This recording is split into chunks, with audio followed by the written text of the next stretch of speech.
Hey guys, I am back to catch up on my reading. If you are sticking with me through these books, God bless your soul. I think next time I'll do a private book club, like group, something where, people can just pop in if they want to be a part of it. But I committed to it, so nonetheless, I'm sticking to it. And this is day 3 of JumpStart Your Thinking. So this is a 90-day improvement plan. Jumpstart your thinking, because your thoughts literally create your reality. Hello, hello. I was just saying, next time I'm going to do these in like a private group for like a book club, just because not many people really want to like listen to me reading. So anyway, but I committed to these, so here we go. Day 53, reduce your plan to writing. The moment you complete this, you will have definitely given concrete from the tangible desire. Putting your desires in writing has like some sort of magic power, because you're bringing it to life. You're writing it out. You're literally bringing it to life. So my 5th guideline to equip you to become a better strategic thinker is to develop your plan. You got to write it out. You got to write out your plan. How you approach the planning process depends greatly on your profession and the size of the challenge. So it's difficult to recommend many specifics. However, Rolf Smith, the author of 7 Levels of Change, outlines 7 kinds of change which may prompt you in your planning process. So level 1, effectiveness, doing the right things. Level 2, efficiency, doing the right things right. Level 3, improving, doing things better. Level 4, cutting, doing away with things. Level 5, adapting, doing things other people are doing. Level 6, different, doing things no one else is doing. Level 7, impossible, doing things that can't be done. No matter how you go about planning, start with the obvious. When you tackle an issue or plan that way, it brings unity and consensus to the team, because everyone sees those things. Obvious elements build mental momentum and initiate creativity and intensity. So continuing with yesterday's thinking about a major objective for which you are currently planning, start with the obvious and develop your plan, right? So what goal are you trying to hit? Like, you need to break that down. You need to write it out. You need to come up with a plan, small, simple steps, right? Consistent daily activities add up to big results. So come up with a plan, guys. All right. And if you need help, message me, and I can help you make a plan for to reach your goal, whatever it is. And then continuing with Limitless, I want to finish chapter 9, because chapter 10 is flow, and I'm excited to get to that. So this is creating a new habit. We all know, like this, as the saying goes, old habits are hard to break, which is just a belief too, right? Beliefs don't necessarily have to be hard to break. You can actually break them quite easily with the techniques like neurolinguistic programming. But all right, so the FOG behavior model shows us everything that needs to be in place for a particular behavior to become a habit. We know that making habits of behaviors we consider good for us is important to our growth. And we also know that the key to breaking bad habits is to replace them with more constructive ones. But how do you make something a habit? Just remember WIN, capital W-I-N. W is for want. Make sure you really want it. It's nearly impossible to turn something into a habit if you don't want to do that thing. Does one of the motivators in your FOG model apply to the habit you're trying to adopt? If not, is there something close to this habit that might accomplish something similar for you? The I in the acronym WIN is for innate. Does the new habit you're trying to adopt align well with your innate abilities? Remember that you're unlikely to make something a habit when it is consistently difficult for you to perform. If the habit you're trying to adopt is something that you're good at, or you know you can be good at, you're well on your way. And the N is for now. Create a prompt for yourself that encourages you to perform the new habit now.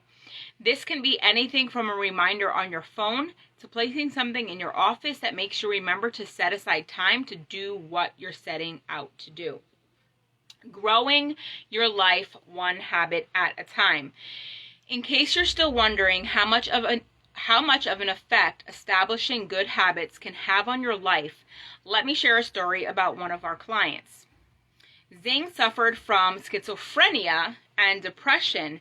He often heard voices telling him to hurt himself or others and to endure several stints in psychiatric wards because of this. After finding the right medication and emerging from his latest round of treatment, he discovered my podcast and learned some of the tactics that I teach in my school.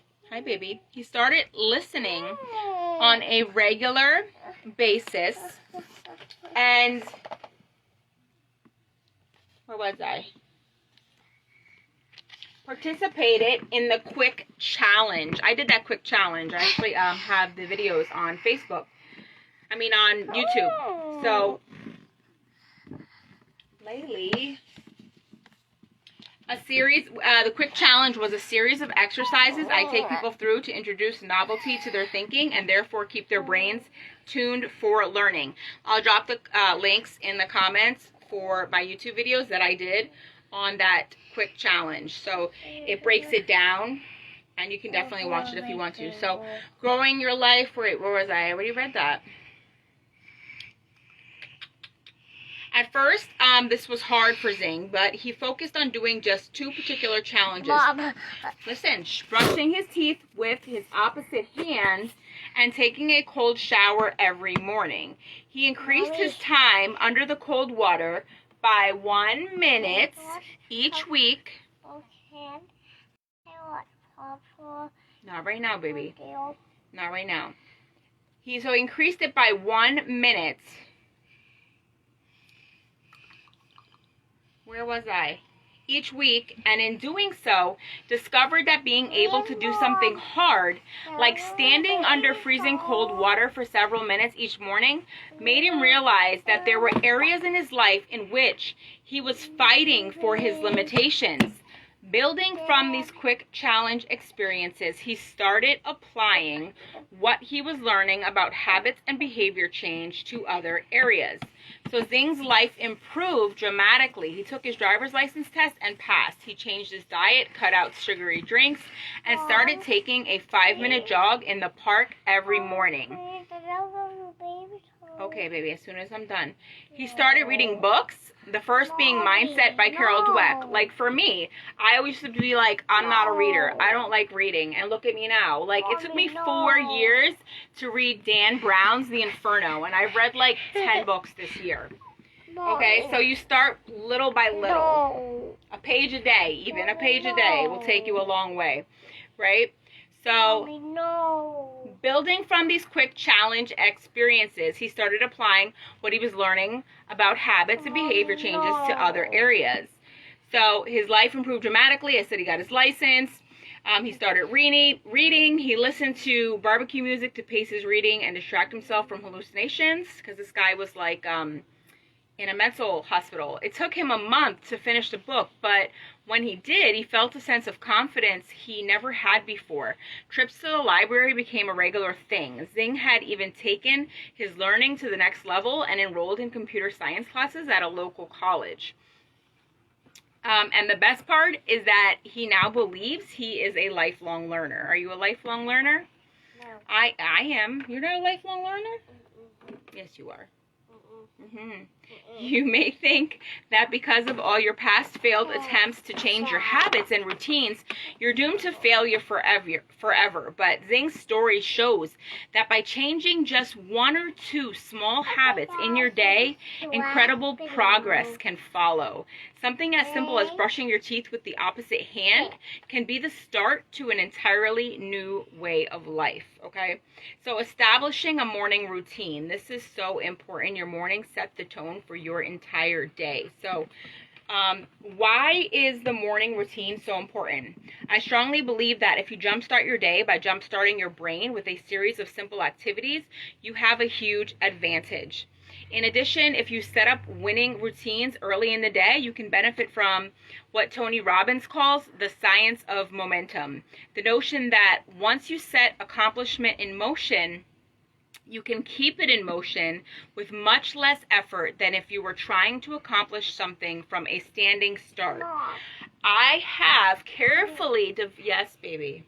No. I'm almost done. I have carefully developed morning routines to help me win the day. She was watching a movie, and then she had to come over here, of course, right? I have carefully developed morning routines to help me win the day that involves priming my mind. I listen to affirmations. I journal in the morning, practice gratitude, meditate. I don't do every single one of these every day, nor do I, especially when I'm traveling, but I always do most of them. And I know for certain that it gets me mentally prepared and poised for performance, productivity, and positivity from the minute I get up. You can't just get up and throw yourself aimlessly into the drama of the world, because you have to fill your cup first, right? Let me walk you through a typical morning. Before I even get out of bed, I spend time reflecting on my dreams. Dreams are an expression of the work your subconscious is doing while you're sleeping. And there's gold to be mined from them. Yeah, many geniuses throughout history have regularly... Nope, I'm not... You're not slipping. You're fine. And often... Laylee. I will get it as soon as I'm done. Say hi to Holly. No. Say hi, Holly. I'm hot. Well, then you can take it over there. No. Yep, I'm going to give it to you. Stand up. Stand up. Here you go.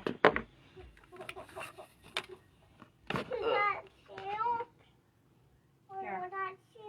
Yeah, be careful, okay?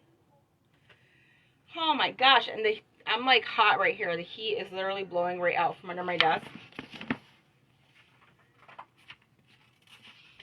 Alright. Alright, so his mornings, right? He reflects on his dreams. Many geniuses throughout history have regularly accessed and often gleaned. Leilani and Maurice.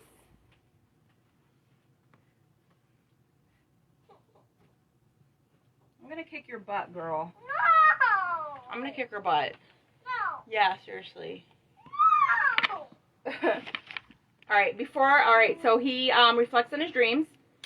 He says that many geniuses throughout history have regularly accessed and often gleaned their best ideas and made their greatest discoveries from their dreams. A dream was the source of Paul McCartney's Yesterday and Einstein's theory of relativity. So there you go. So the first thing I do every morning, even before lifting my head from the pillow, is think back on my dreams to see if there's an idea or a perception or a new way of looking at something that can be useful to what I'm trying to accomplish. I know that some of you have trouble recalling your dreams, so I'm going to provide you with quick mnemonic technique designed to help you do so. Just think of the word dreams. So D is for decide. The night before, make a conscious decision that you're going to recall your dreams. If you set the intention, your chances improve dramatically. Yeah, go ahead. R is for record. Keep a pen and paper by your bedside or even have a recording app readily available on your phone. As soon as you wake up, record any lingering remembrance of your dreams. E is for eyes. Keep your eyes closed right after you awaken. Dreams can disappear within minutes, and if you keep your eyes closed, this will help you reflect. A is for affirm. Before you go to bed, affirm that you are going to remember your dreams, because affirmation is a critical tool in accomplishment. M is for manage. For lots of reasons, but specifically here, for the sake of remembering your dreams, it's important to manage your sleep and establish good sleep routines. S is for share.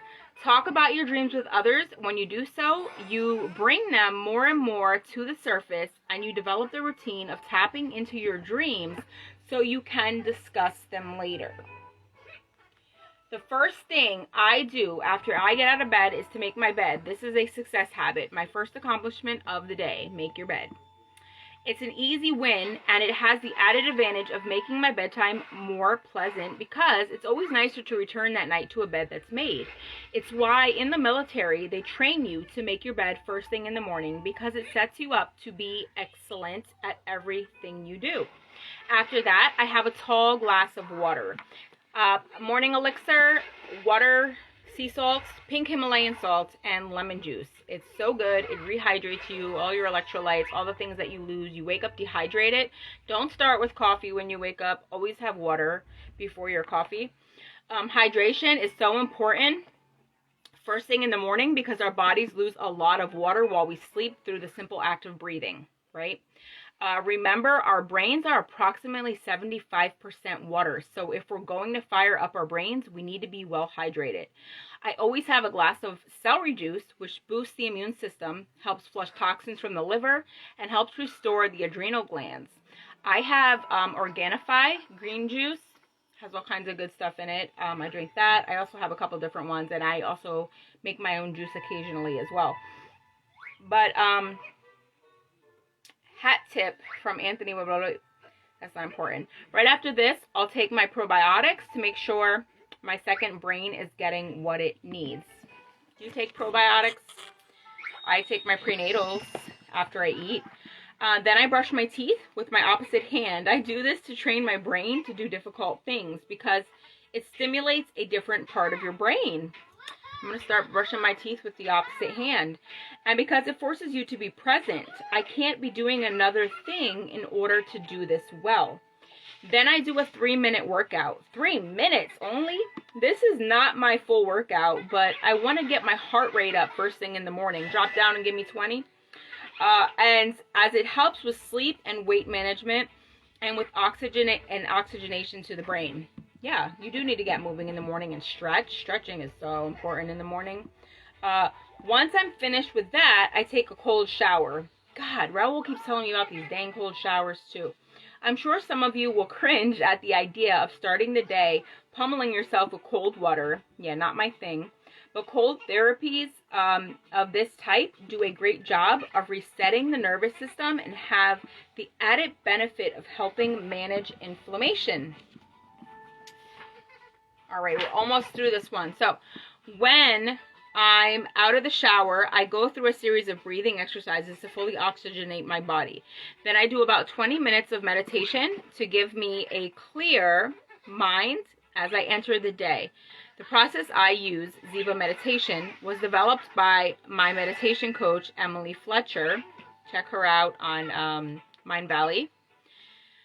A 3-step process that involves mindfulness, meditation, and manifestation. To watch a video of it, go to www.limitlessbook.com/resources. I might have to check that out. Next, I make my brain tea, a combination of, so he makes his brain tea, blah, blah, blah, blah, blah. It has MCT oil in it. I actually have some of that stuff. Ginkgo, Go-To Cola, and a few other things. Then he sits down. So this is his morning routine. I'm going to just go through my morning routine. I wake up. I have water. I sit down. I play my morning affirmations. I have like 4 different things that I listen to. I'll journal any thoughts that I have. Then I make coffee and breakfast. And I sit in silence and relax for a few minutes, and then I get online after I'm up for maybe an hour. I don't get on right away, and I do my morning routines, my stories, my posts, things like that. Yeah, and I also do my gratitude journal in the morning as well. So, and do my mantras, which one is, I, Andrea K. Shive, am so happy and grateful now that I have a thriving coaching business, signing high-paying clients, making over $10K a month with bonuses from my side business coming in as well for advancements. In divine timing, by and through creating and sharing valuable content to help humanity make the inner shifts to transform their lives. and by helping them create time and financial freedom through my side business. So, yeah, baby.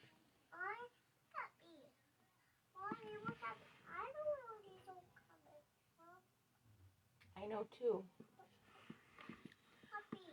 Okay, baby, I'm almost done here. All right, so here are the keys. Okay, baby, I'm reading. I'm on a live. Can I buy it? No. Because check in with your dreams before you get out of bed. Like he says, there's so much gold to mine there. He strongly recommends that you not skip this step. That's something that I don't do. I don't typically remember my dreams, so I have to set the intention that I'm going to remember my dreams. Get yourself hydrated and oxygenated. Leilani Amaris. I know that, but mommy's busy right now. But I want to watch it. Okay. Then nourish yourself with some of the brain foods mentioned in this chapter. Brain foods, blueberries, avocados. I have avocados usually every single day. Blueberries, walnuts, dark chocolate is amazing. So, and then set a plan for the day. Set your intentions. What are you going to get done? What are your priorities? What do you absolutely need to do, right? If you do at least these 4 things, you'll be well on your way to revving up your brain to operate at a high octane level. Build as many. Leilani Amaris.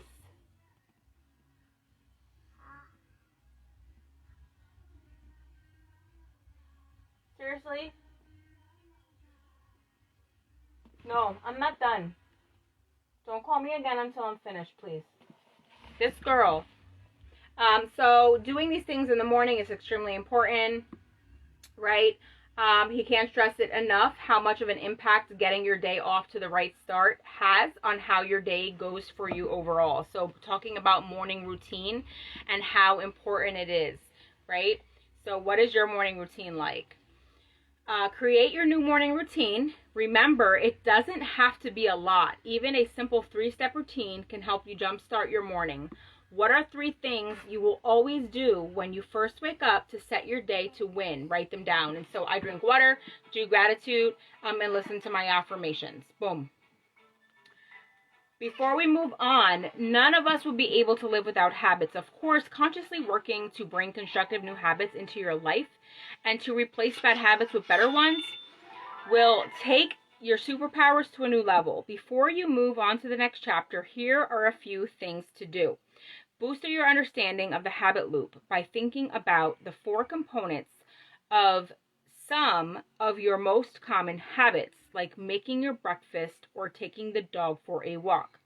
What's the cue, the craving, the response, and the reward for each of these? Spend a few minutes thinking about a habit that you'd love to replace with a more constructive one. Like instead of waking up and grabbing your phone right away, you want to wake up and like grab a glass of water and hydrate yourself first thing in the morning. You can swap those out, right? So walk yourself through the process of starting a valuable new habit using the acronym WIN, W-I-N, which was...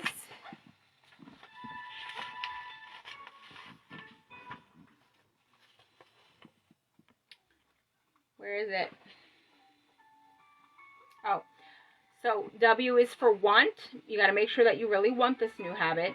I is for innate. There's your new habit you're trying to adopt, align well with your innate abilities. And N is for now. Create a prompt for yourself that encourages you to perform the new habit now. So what's your prompt for waking up in the morning instead of grabbing your phone, grabbing water? Maybe you can put the water next to your bed instead of your phone, right?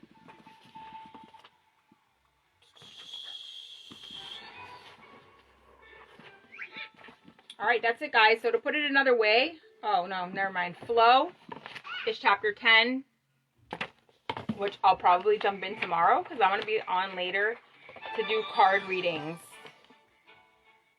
Why is flow so important to becoming limitless? How do I achieve a flow state?